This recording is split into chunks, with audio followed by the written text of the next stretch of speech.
परिस्थितियों से परिचित होने से पहले मैं जो औपचारिकताएं हैं उनका निर्वहन नहीं कर रहा हूं, उससे पहले मैं आपसे मुलाकात कर रहा हूं। मखदूम साहब कह रहे थे कि पीछे से जो प्रतियोगी बच्चा था या प्रतिभाशाली बच्चा था वो जाने के लिए पूछा है कि मैं कब जाऊं। मैंने कहा तुमसे बेटा पूछा जाए तुम क्यों आए तो समझ में नहीं आती, वो तुम्हारी समस्या उसका समाधान होना असंभव। और एक मैं यहां आता नहीं, यहां मैं कभी भी किसी की हैसियत से आना नहीं चाहता, सिर्फ एक कार्यकर्ता की हैसियत से आना चाहता। अब की बार मेरे पास कोई घरेलू परिस्थितियां थी, मैं नहीं आना चाहता था। मखदूम साहब ने कह दिया अच्छा, फिर मेरा भी ये मन माना नहीं कि ये मन है जो मानता ही नहीं, बिसाऊ जाएगा। जब भी यहां कोई बात होती है तो मैं अक्सर आ जाता हूं। अब मैं तुमसे, मेरी जो छोटी दीदियां हैं, मेरे अब्बा हैं और मेरे भाई हैं, जब यहां आओ ना तुम तो साथ लेके, ए दीदी आज यूथ फेडरेशन वालों ने एक सम्मेलन का आयोजन किया है, तू मेरे साथ चलना और वहां जाकर के तू देखना वहां क्या कर रहे हो लोग। यही मेरे अब्बा है, ए मेरे फादर, ए मेरे बेटे, मेरे साथ चल तू। वो लोग एक मीटिंग का एक समारोह कर रहे हैं, वो प्रतिभाशाली विद्यार्थियों को सम्मानित कर रहे हैं, बेटा चल तू देखना। यही मेरे भाइयों को, ए मेरे भाई, ए मेरे भ्राता, मेरे साथ चलना। वो आएंगे नहीं तो सीखेंगे कैसे। हमारे यहाँ तो 2 घंटे का समय, अरे 10 से 1 बजे तक का समय होगा, उस 3 घंटे में तुम्हारी और हमारी बातें सारी हो जाएंगी, उसमें भी हम भागने की कोशिश करते हैं। और ये लोग क्यों आते हैं तुम्हें पता है? तुम्हारे अंदर ज्वाला जलाने के लिए, तुम्हारे अंदर अग्नि जलाने के लिए आते हैं कि मेरी कौम में अग्नि जल जाए, मेरी कौम में क्या जो अंधेरे में डूबी हुई है वो रोशनी आ जाए। वो इतने फिक्रमंद होकर के तुम्हारे पास आते हैं और तुम हमसे दूर जाना चाहते हो। तुम नहीं जानते हम तुमसे कितनी मोहब्बत करते हैं और क्यों चल करके आते हैं। कौन आता है किसी के लिए? जिसके दिल में मोहब्बत होती है ना, वो तुम्हारे लिए चल के आता है।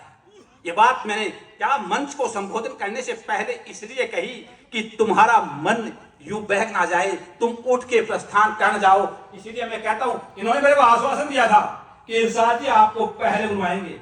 मैंने कहा पहले नहीं बुलवाओगे, बच्चे जब चले जाएंगे, हमारे अब्बा जब चले जाएंगे और तुम यूथ फेडरेशन वाले 6-7 बैठे रहोगे ना, तो हमारी मुलाकात तुम्हारे साथ होगी और किसी के साथ नहीं, ये सारे लोग चले।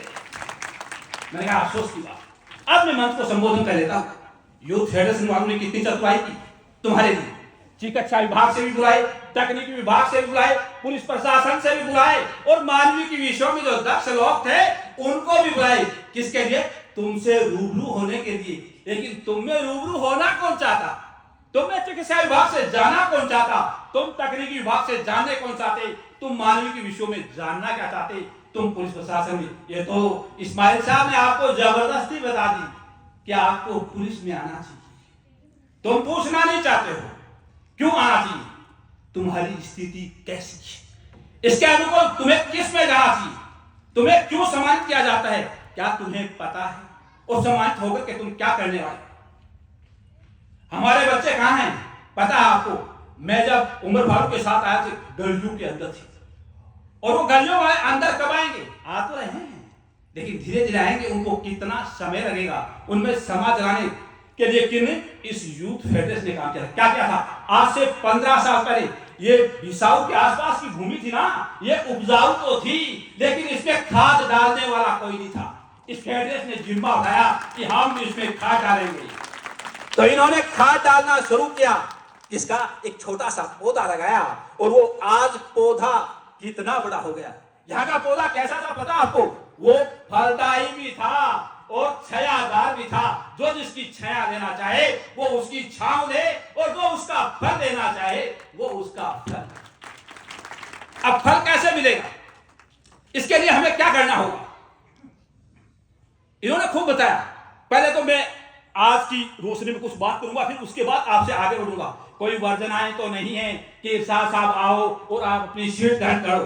अगर ऐसी कोई वर्जना है तो मुझे पहले बता दो। और यही तुमसे अनुरोध है कि तुम चाहते हो कि किसको माइक पकड़ा दिया, ये हमें ना तो जाने देता है और ना खुद जाकर के वहां बैठता है। अगर ऐसी कोई वर्जनाएं हो तो मैं पहले ही चला जाऊंगा। क्यों? आप देखना इन्होंने कितना सुव्यवस्थित काम किया था। सबसे पहले प्रतिभा सम्मान समारोह में मुफ्तियों को क्या यहां सम्मानित करवाया। ये ज्ञान के केंद्र हैं, ये नॉलेज के सेंटर हैं। और जब मैंने देखा ये एक एक करके आ रहे थे तो इनके चेहरे का निस्तेज कैसा था, इनकी आभा मंडल की चमक कैसी थी। मैंने मन ही मन में सोचा कि इरशाद, अगर तू दर्पण को जाकर के देखेगा तो तेरा चेहरा ही नहीं देख पाएगा। इनके चेहरे में कितनी खसूसी थी, कितनी चमक थी, वो चमक तुम्हारे चेहरे में क्यों नहीं थी? क्यों थी? ज्ञान था, इल्म था, नॉलेज था। और नॉलेज इनके पास। आप कभी महापुरुषों की तस्वीर देखते हो ना, उन महापुरुषों के चेहरे को देखना और फिर अपना चेहरा आईने के अंदर देखना, मन ही नहीं करेगा कि आईने के अंदर अपना चेहरा देखें या नहीं देखें। दूसरी बात किससे थी? आज की समस्याओं से। तुम्हें कहां जाना है? आ जाने के लिए रास्ते बहुत है, चाहे वो पुलिस प्रशासन हो, चाहे वो विधि हो, चाहे प्रशासन का कोई भी होगा या एजुकेशन का हो, हर विभाग में तुम्हारे लिए रास्ते खुले हैं। लेकिन मैं नस्ल के लिए, मैं कौम के लिए कहता हूं, जो इस्माइल साहब ने दो बातें कही थी, या तो तुम्हें पुलिस में आना चाहिए, पुलिस और प्रशासन में, और या तुम्हें विधि विशेषज्ञ होना चाहिए, या तुम्हें ला करना चाहिए। ला आज वाली ला नहीं, आज आप 5 years 2 है लो करने का। अगर तुम्हें कानून की जानकारी होगी किसके साथ, तो तुम्हें कोई पकड़ नहीं पाएगा। और अगर तुम्हें कोई कानून की जानकारी नहीं होगी तो तुम्हें कोई छुड़ा नहीं पाएगा। हम छोटे से कार्य के लिए एक वकील के पास जाते हैं और उससे सलाह लेते हैं, हमारे कितने वकील हैं, हमारे पास कितने प्रशासनिक अधिकारी हैं, हमारे पास कितने प्रोफेसर हैं, हमारे पास कितने डॉक्टर्स हैं, जो हमारे पास समय ही नहीं। ये तो हम क्या खुशकिस्मती है कि इधर से हमारी नस्ल है वो सुदृढ़ हुई। और बेटा तालीम कहां? तुम्ही से निकलती है, तुम्हारी गोद के माध्यम से वो रास्ते पर जाती है और उस रास्ते को पकड़ती है। अगर माँ के अखलाक अच्छे हैं तो उसके बच्चे बहुत ही सुंदर और श्रेष्ठ होंगे, और माँ के अखलाकों में कमी होगी तो बच्चे से ज्यादा उम्मीद नहीं की जा सकती। और वो 3-4 वर्ष तक उसे खूब तालीम देती है और बच्चा उसका खूब फॉलो करता है। जितना माँ को फॉलो करता है उसको उतना किसी को भी फॉलो नहीं करता। उसके बाद बच्चे को हम किसको देते हैं? मकतब और मदरसे को। इमाम साहब वो फिर तुम्हारे पास आते हैं कि हमने तो नस्ल तैयार की है, अब उसे तुम संभालो और उसे हमें परिष्कार करके दो, उसे हमें पवित्र करके दो, उसे हम ताजा करके दो। लेकिन मकतब और मदरसे में भी आज इमाम साहब, मैं कई बार कहता हूं, लोग इसीलिए मुझसे नाराज हो जाते हैं, वहां भी जंग लग गया है। जो बात होनी चाहिए थी, वो मदरसे वाले बच्चों को आलिम के रूप में तैयार करें, वो उनको फाजिल के रूप में तैयार करें, वो उनको काबिल के रूप में तैयार करें। कि मेरी माँ ने, मेरे मोहल्ले वालों ने, मेरे बहन और भाइयों ने मुझे जो नस्ल दी है, मैंने उसको काबिल के रूप में कितना तैयार किया है, मैंने उसको फाजिल के रूप में कितना तैयार किया है, मैंने उसको आलिम के रूप में कितना तैयार किया है। फिर वो तैयार होकर के समाज में आते हैं, वो राष्ट्र की धरोहर है। फिर वो राष्ट्र की तरफ देखते हैं कि हमारा फाजिल कैसा है, हमारा आलिम कैसा है, हमारा काबिल कैसा है। ये नहीं है कि हम कौन ईमान वाले। अब ये भी कई बार पूछता हूं कि ये ईमान है क्या? ईमान है क्या? ईमान किस चीज का नाम है? हमारे इमाम साहब भी 2 बात कह करके छुटकारा पा जाते हैं। किसने? जिसने मेरे रब में विश्वास कर लिया और अंतिम देवदूत आप सल्लल्लाहु अलैहि वसल्लम में विश्वास कर लिया, वही ईमान है। क्या इसके अलावा और कोई भी ईमान है? क्या ईमान के क्या अमल है? मुझे समझ में नहीं आती। मैं कई बार पूछता हूं कि फिर नमाज क्या है? मुझे नमाज भी समझ नहीं आती। उनसे पूछते हैं कि आप मुझे ये बताइए नमाज है क्या? और जहां पेश इमाम पीछे हटता है नमाज कि नमाज क्या है, सबको आता है, लेकिन जब उनसे यक्ष प्रश्न कर लिया जाता है तब वो उसका उत्तर नहीं दे पाते हैं। हम यहाँ आपस में खूब बैठे हैं, हमारे अब्बा भी बैठे हैं, मैंने पूछते अब्बा जी आप नमाज पढ़ के आते हैं, ये नमाज क्या है? वो फिर तो क्या शंका भरी नजरों से देखेंगे कि ये क्या प्रश्न पूछता है, नमाज भी कोई बताने की चीज है क्या? जबकि सबको आता है, लेकिन आत्मविश्वास नहीं। क्या नहीं है? आत्मविश्वास नहीं है। और ये क्या है? तुम्हारा आत्मविश्वास नहीं होगा तो तुम्हारा टैलेंट, 2 चीजों के बगैर कोई भी काम नहीं आएगा। तुम्हें आत्मविश्वास और अनुशासन नहीं है तो तुम्हें कितना भी टैलेंट हो वो कभी काम नहीं आ सकता। टैलेंट के लिए आत्मविश्वास का होना भी जरूरी है और अनुशासन का होना भी जरूरी है, उसके प्रति समर्पित होना भी। एक भावना होनी चाहिए कि मैं सबसे बेहतर हूं, मैं सब कुछ जानता हूं, मैं खूबियों, मेरे में सारी खूबियां हैं, मैं समस्याओं का समाधान करने में सक्षम हूं, मैं अनुकूलित हूं, मैं जो करना चाहता हूं वो कर सकता हूं, मैं उसको बेहतर अंजाम दे सकता हूं। इतना आत्मविश्वास तुम लोगों में होना चाहिए। और हमारे क्या सुनने के लिए आओ, थोड़ा तुम बेटा, मैं तुमसे ही, मुझे बीच में बोलते ना, ए बेटा, आगे वाली पंक्ति में तुमसे पूछ रहा हूं, तुम सारी बात कर लो तो हमें बता देना, इतनी देर हम रुके रहेंगे और जब आपकी बात समाप्त हो जाएगी तब हम हमारी बात शुरू कर देंगे। हमारे विद्यार्थी कितने प्रतिभाशाली हैं, वो एक तरफ हमें भी सुनते हैं और दूसरी तरफ अपनी वार्तालाप भी करते रहते हैं। वही तो बहुमुखी प्रतिभा है, एक तरफ हम सुनते हैं और दूसरी तरफ हम हमारी बात। इसीलिए लोग बड़ा मेरे से चिढ़ते हैं कि वो बीच बीच में ये क्या कहता रहता है। बड़ा तुमसे 2 घंटे लिए गए थे, कितने लिए गए थे? 2 घंटे, और उसके बाद हम छोड़ देंगे। तुम्हें जितनी चाहिए बातें हैं उतनी बातें खूब करना। अब जो मैं 10 का वही बात करते कि मेरे को छेड़ने की बहुत आदत है। अब मैंने पूछा कि उमर फारूक साहब ने आपको क्या बताया, उनमें से आपने किसी एक बात को याद किया क्या? अतिरिक्त पुलिस अधीक्षक साहब, एडिशनल एसपी साहब ने आपको क्या बात बताई, आपने याद की क्या? जब आप उन बातों को अपने मस्तिष्क में जो स्मृति पटल है उस पर अंकित ही नहीं करोगे तो फिर इस मजलिस में आने का फायदा क्या है? इस मजलिस में आते क्या हो? क्या हमारे मस्तिष्क में जो स्मृति पटल है उसकी स्मृति में हम कुछ अंकित ही नहीं होने देते हैं? बेटा, ये अंकित करने के लिए बुलाया जाता है, इसके ऊपर कुछ लिखने दो, इसको क्या लिख के फिर लेकर के जाओ और फिर अंकित करोगे ना, फिर तुम्हारी नजर का कमाल देखना। अरे 1947 से लेकर के 70 तक तुम्हारे दशक में ऐसी फैमिलियां हुआ करती थी जिसकी तुम कल्पना नहीं कर सकते। उदाहरण लोग क्या करते थे, एक आईएएस का देते तो एक मुसलमान का देते थे, एक आईपीएस का देते तो एक मुसलमान का देते थे, एक राजनेता का देते थे तो एक मुसलमान का। क्यों? उनके ईमानदारी के किरदार के कारण, उनके व्यक्तित्व के कारण। आज हमारी नस्ल कैसे आ गई? हमारी सोनी जी से बहुत मोहब्बत है, लेकिन हमारे और सोनी जी के बच्चे में दूरियां क्यों आ रही है, ये हमारे समझ में क्यों नहीं आ रही है? हम उसी भारत माँ के सपूत हैं और हमारे बच्चों में दूरियां पैदा क्यों हो रही हैं, इसकी जानने की चेष्टा हमने कभी भी नहीं की। और सारी कायनात में जो मोहब्बत नहीं कर सकता, जो कायनात से प्रेम नहीं कर सकता, वो काहे का इंसान है? उसे क्यों इस पृथ्वी पे भेजा गया है? हमारी दूरियां आ रही हैं, क्या हमने कभी सोचा कि इनकी दूरियों का कारण क्या है? हमने उस मोहब्बत तक जाने का प्रयास किया कि हमारा प्रेम कैसे बढ़ेगा? और जब मोहब्बत बढ़ेगी ना, तभी क्या नस्लें सुदृढ़ होंगी, नस्लें सुदृढ़ होंगी तभी परिवार सुदृढ़ होगा, और परिवार सुदृढ़ होगा तभी शहर सुदृढ़ होगा, और शहर सुदृढ़ होगा तभी आपका राष्ट्र सुदृढ़ होगा। मैं भी क्या इस मालिक की अदालत है ना, ये मैं इस मालिक की अदालत में बहुत डरता हूं। क्यों? यहाँ बड़े विद्वान लोग बैठे हैं, यहाँ शिक्षक भी आए हुए हैं, वो पकड़ देंगे कि साहब आपने मंत्र बोल रहे थे, क्या बोले? तो पकड़ने से पहले डर लगता हूं कि मालिक तेरी अदालत में मुझसे ऐसी कोई गुस्ताखी ना हो जाए कि ये मेरे बच्चे हैं मुझसे नाराज ना हो जाए। मैं डांट तो मारता हूं, लेकिन बेटा गुस्ताखी के लिए मालिक से माफी भी मांगता हूं कि माफ कर दो।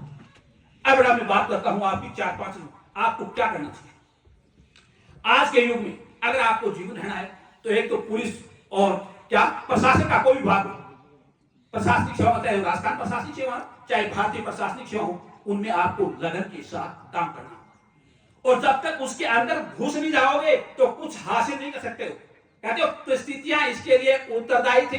परिस्थितियां कौन? इंसान स्वयं पैदा करता है। कौन करता है? इंसान स्वयं पैदा करता है, और उनका समाधान भी इंसान को खुद को ही करना पड़ेगा। मेरे सामने परिस्थिति आ गई, उनको मैंने ही पैदा की, तो समाधान करना भी मेरा ही दायित्व है। तो एक तो प्रशासन की तरफ बेटा तुम्हें आज के युग में अगर रन करना है तो ध्यान देना। एक विधिवेता, कानून के क्षेत्र में जितना तुम पढ़ सको उतना बेहतर है वो पढ़। उसके अलावा तीसरा क्या? प्रबंधन। अगर तुम्हें प्रबंधन नहीं आता तो बेटा आप किसी भी चीज में सक्षम नहीं है, आपको प्रबंधन करके सीखना है। प्रबंधन में क्या होंगे? क्या केवल उसमें आर्थिक प्रबंध ही नहीं होगा, केवल उसमें सामाजिक प्रबंध ही नहीं होगा, क्या होंगे? उसमें सारी चीजें शामिल होंगी। उसमें हमारे अदालत भी शामिल होंगे, उसमें हमारे हकूक भी शामिल होंगे। मेरे प्रबंधन में क्या, मेरे पिता के प्रति मेरा क्या दायित्व है, मेरे पिता की मदद में मुझसे क्या खर्च होगा, मेरी माँ की मदद को मुझसे क्या खर्च होगा, मेरी माँ की मदद के साथ या मेरी माँ के साथ मेरे क्या हकूक होंगे, मेरी बहन के साथ मेरे क्या हकूक होंगे, मेरे भाई के साथ मेरे क्या हकूक होंगे, मेरे उस्ताद के साथ साथ मेरे क्या हकूक होंगे और मेरे शिष्य के साथ मेरे क्या हकूक होंगे, वहां तुम्हें प्रबंध करके और अनुशासनता का जीवन जीना सीखना होगा। प्रबंध के साथ आके आज अगर सेवा के क्षेत्र में जाना चाहता है कोई व्यक्ति, ठान लेता है, तो निश्चित रूप से जाता है। बेटा किसने, इस्माइल साहब ने बताई, मैं तो बेटा 10वीं में जितने भी कॉलेज एजुकेशन में जितने भी एसोसिएट प्रोफेसर हैं, मेरे से कम नंबर किसी के भी नहीं थे, और मेरे समय में मात्र 3 पद थे। मेरे 10वीं में उतने ही अंक थे जितने अंक पास होने के लिए अनिवार्य थे। उतने अंकों के बाद मैं कॉलेज एजुकेशन में गया जहां मात्र 3 पद थे, एक मेरे से आगे था, एक मेरे से पीछे था। बेटा जब जागो तभी सवेरा है, और जिस रोज कर्म करने की और मेहनत करने की और परिश्रम करने के ठान लोगे तो आगे वाला रास्ता निश्चित रूप से आपको दिखाई देगा। लेकिन इसके लिए क्या है, तुम्हें लक्ष्य तय करना होगा, और उस लक्ष्य के लिए शिक्षक क्या होते हैं, वो तुम्हारे मंतव्य को पढ़ते हैं। तुम्हारा गंतव्य है ना बेटा, जहां तुम्हें जाना है वहां तो तुम्हें जाना ही होगा। शिक्षक तुम्हारा मंतव्य पढ़ गया, बेटा वो रास्ता है, इस रास्ते से जाओगे तो तुम तुम्हारे गोल को, तुम्हारे लक्ष्य को, तुम्हारे उद्देश्य को अवश्य हासिल कर लोगे। फिर क्या कहता है, अपनी पहचान है उसको बदल दो। अपनी पहचान में क्या होते हैं, लोग कहते हैं किसको, अरे बोलो किसको, बोलो ये तो मुश्ताक खां वो लड़का है, बोलो ये क्यों आया कर, तो ही बोलो ये किसका, ये बोलो रहीम साहब का लड़का, इसको उस पहचान को बदल दो।